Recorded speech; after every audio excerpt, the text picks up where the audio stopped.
Welcome. Well, you are at home with Jim and Joy, and you are an important part of our EWTN family. We would love to hear from you. So today we're taking questions from you, our viewing audience. So if you're watching today during the live broadcast on Monday, give us a jingle at 1-800-221-9460. If you're calling and you are outside North America, you can reach us at area code 205-271-2980, and you can email us with any question to jimandjoy at EWTN.com or reach us on Twitter, twitter.com/Jim and Joy Pinto. We have a great theme for today's show with all the pro-life events and activity going on. And so we want to address, why do we stand? Why do we walk? Why do we march for life? We want to hear from you. If you participated in the marches, you were involved with 40 Days for Life, why stand up publicly and declare life? What does that mean to you? What does it mean to others that you bear witness to? Well, and we know that EWTN did outstanding coverage this weekend. Unbelievable. We were so blessed. We were educated. Hearing from the experts, and Catherine Hadro, Father Patrick. And Father Patrick, they did a wonderful job out of Washington. All of our cameramen, people, producers, all the people here in studio and all over to make that happen. Thank God for EWTN building a new culture of life. Where would we be without EWTN? Revealing the truth and telling the story as it really, really is. It was so beautiful. So we also have coming up the Walk for Life West Coast. And I think we're going to have a phone call coming in. We need to confirm that by Eva Montaigne. So she's with Walk for Life West Coast. It's walkforlifewc.com. Eva, are you there? If you are, we're so glad that you're with us here today. Yes, I'm here. Thank you so much. I love being with you. I was with you, a few years ago there in the studio? Yes, indeed. Yeah. And we've done the Walk for Life a number of times. It is an absolutely incredible event. You're usually right in front of the City Hall there, which is a beautiful facility, and that place is just absolutely filled up, the piazza all around there. So what's going on? What's your theme this year? What's happening? What are things looking like? Well, we're working feverishly, as the usual you can way. imagine, in this last week of preparations. But basically, our theme is every year, abortion hurts women. We basically focus on that every single year. This is our 15th year, and we always love to have people who come, women who come who have had abortion stories, like how their lives have been affected and how they've been hurt, and their families and husbands have been hurt by abortion. So we always have at least one person who gives their testimony. This year we actually have two, because we have Abby Johnson and Patricia Sandoval. And it's an incredible thing to me that both Patricia and Abby have had abortions. They both worked at Planned Parenthood in the past, and they're both pregnant. And so we're very honored to have the two of them together at our event, and we look so forward to hearing their stories and learning and getting motivated to protect life. And then you're also going to have Walter Hoy.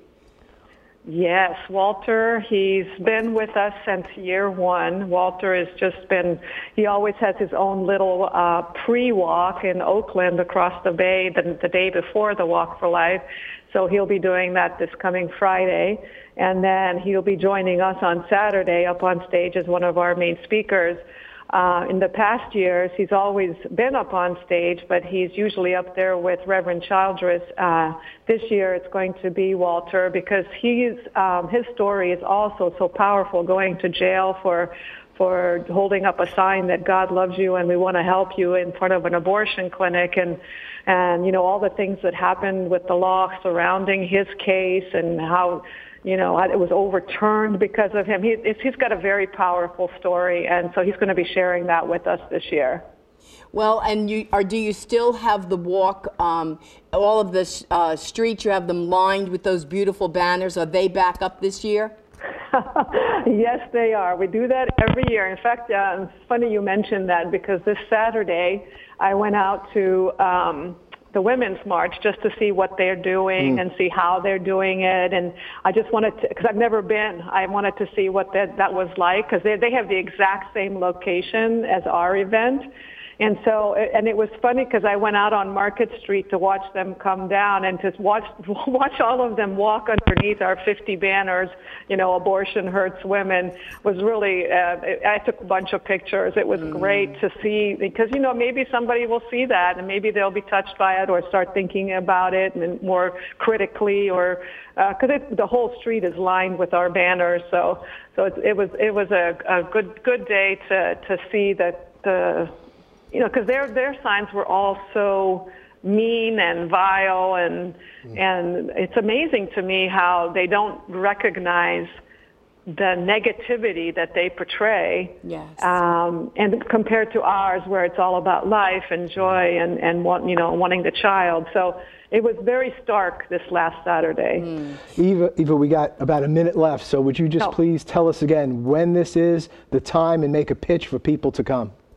Okay, it's this coming Saturday on the 26th. It's in San Francisco, Civic Center Plaza at 12:30. All information about all other events and everything, the speakers and everything, is on our website at walkforlifewc.com.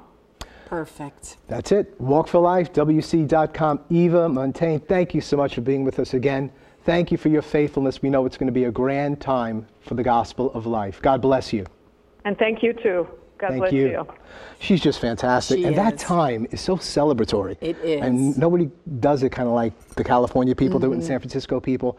I mean, it's very sobering, yet it's celebratory, and they really lift up life, and they know how to deal with anybody that might be opposing them, and they do it in such a gracious way. It's an awesome time. Well, and we also know that Bishop Carleone will be having Mass beforehand, right? So he'll be doing that. So you have the Mass, then you have the rally, then you have the march. So there's ways that you can participate. So go to walkforlifewc.com. We want to hear from you today. Call us, email us. Why do you stand publicly? Why do you walk publicly? Why do you march publicly for life? We want to hear from you. Give us a call. Give us an email. We'll be right back. You make this show, so don't go away.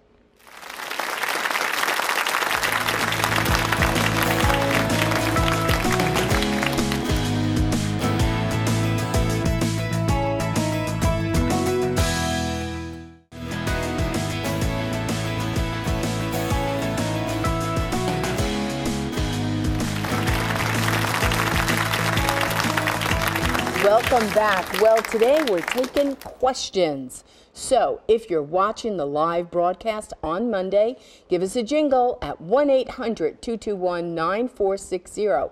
If you're calling and you're outside North America, you can reach us at area code 205-271-2980. And you can always send us an email with your question or your comment to jimandjoy@ewtn.com, or reach us on Twitter. And it's twitter.com/Jim and Joy Pinto. We're taking comments from you also as to what is the importance of your physical human being out at a rally, at a march, or even going to the Mass that is for life, just earmarked for that.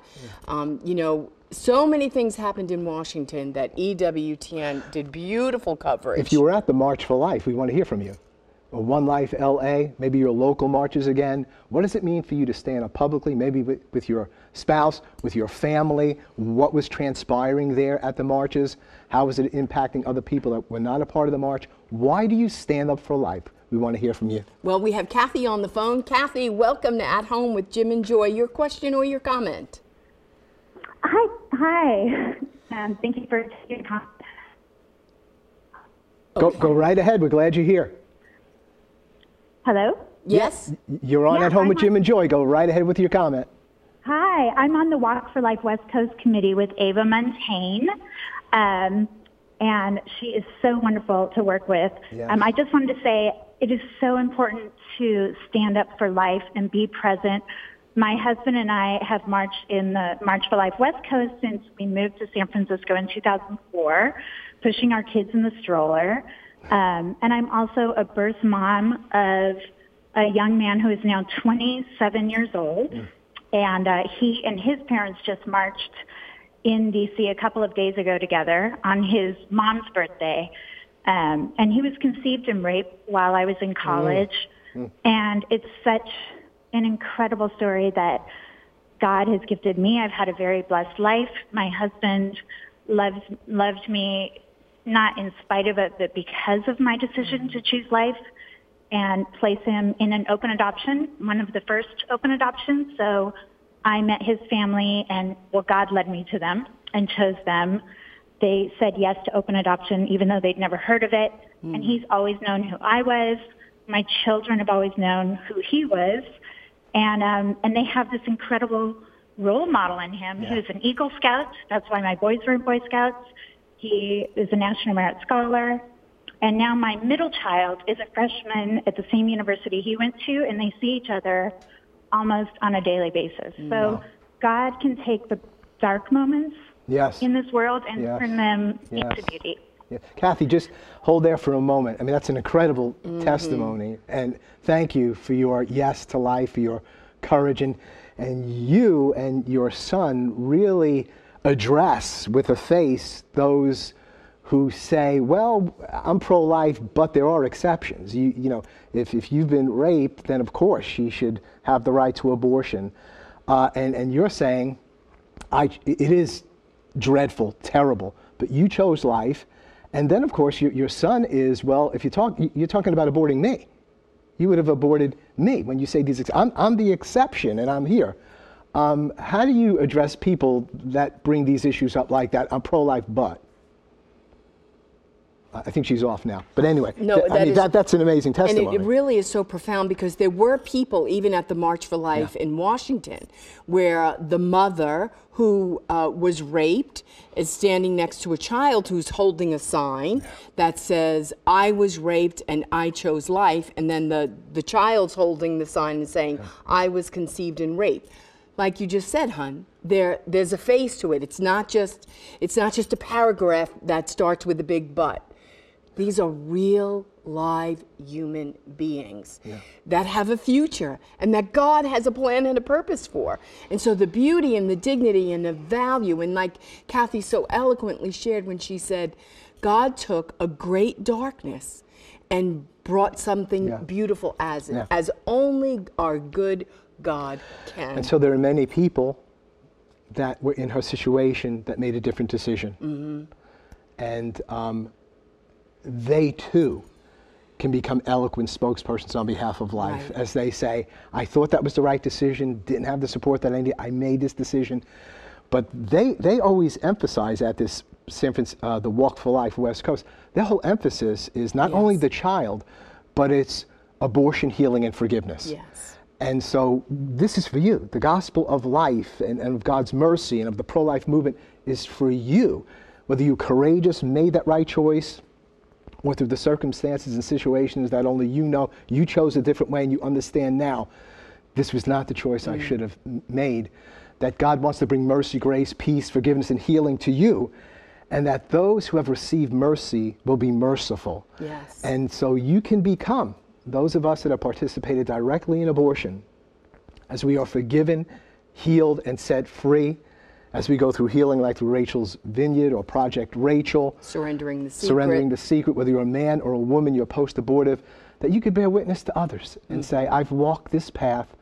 God has granted me grace, mercy, and forgiveness, and I want the whole world to know that the choice for life is the choice, and that there is life after making this dreadful decision. I will not be shamed and guilted out of life. I will not hate myself. I will receive God's mercy, grace, and forgiveness, and make reparation for what I've done. Well, and one of the so profound as it is in San Francisco as they do the Walk for Life West Coast is because California has no abortion restrictions, none, nada.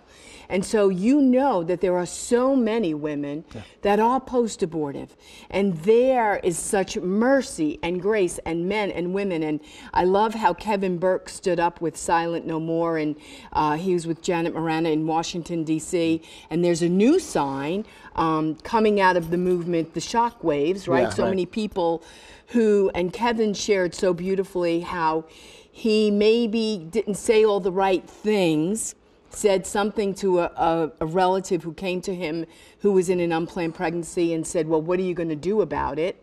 As opposed to saying, God's going to do something great and have the answers and solutions. So his sign says something about being an accessory to abortion. Right. And that's a lot of us. Right. That we didn't have the abortion, it wasn't our child, but we didn't give the best counsel. We said, we don't think you should do this, but it's your choice to do it. Or maybe we drove somebody down, and it's all like, my gosh, I was a contributor to the death of my niece, my nephew, and so a lot of us are realizing that too. We need God's grace, mercy, and forgiveness.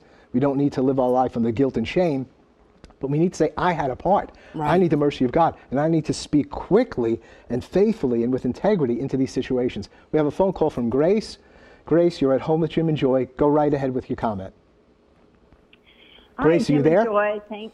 I'm here. Can you hear me? Yes, we can. Go right ahead. Well, good morning. I'm happy to share an incredible story. I've actually been on your show before. Okay. But I was attending the West Coast Walk for Life with St. Joseph Academy from San Diego. Mm-hmm. And on the way up, we were praying the Divine Mercy Chaplet. So this is one of the side miracles that happens when you attend a walk or a March for Life in person. And we prayed that Divine Mercy Chaplet for the success of being able to open a maternity home in San Diego. And we weren't sure where the funds were going to come from. We had identified a wonderful property. We literally finished that with these students on a 12-hour bus ride to the West Coast Walk, finished that chaplet, and with a very specific intention, and my cell phone literally rang. It was one of my board members for the foundation we had started. And he said, what are you doing? I said, I'm on the bus to the West Coast Walk for Life. And he said, what did you just say, a rosary? And I'm looking around for cameras on the bus. I said, well, no, but we just finished the Divine Mercy Chaplet. And he said, well, it worked. Oh. And a Catholic bank had just let him know that their board had made a decision without us asking. They'd heard about what we were doing, and they wanted to fund the loan on opening this maternity home. And so it was just miraculous and unbelievable. 1 year later, I was one of the keynote speakers at the West Coast Walk for Life because we had opened the maternity home, and this was 5 years ago. Now, 5 years later, we've had hundreds of girls come through, live at the home, choose adoption as their beautiful solution. Not 100% of them, but most of them, because that's our niche. And be able to look at a positive solution, a healing solution, which was the gist of my talk, if you remember, when I was a keynote, to talk about how abortion hurts women, but adoption heals women. Yes. And I'm a birth mom myself, so I'm a testament to that. And I had my grown son on stage with me that year at the West Coast Walk for Life. Grace, thanks so much. It's wonderful to hear your voice again. And what a wonderful story, a side miracle. Yes. Somebody said, God's work done in God's way will never lack God's supply. That's been true about EWTN. And when you stand for the weak and the helpless like this, you can expect miracles. More to come. We're going to a break. We'll be right back. We're speaking about standing, walking, and marching for life. We'll be right back.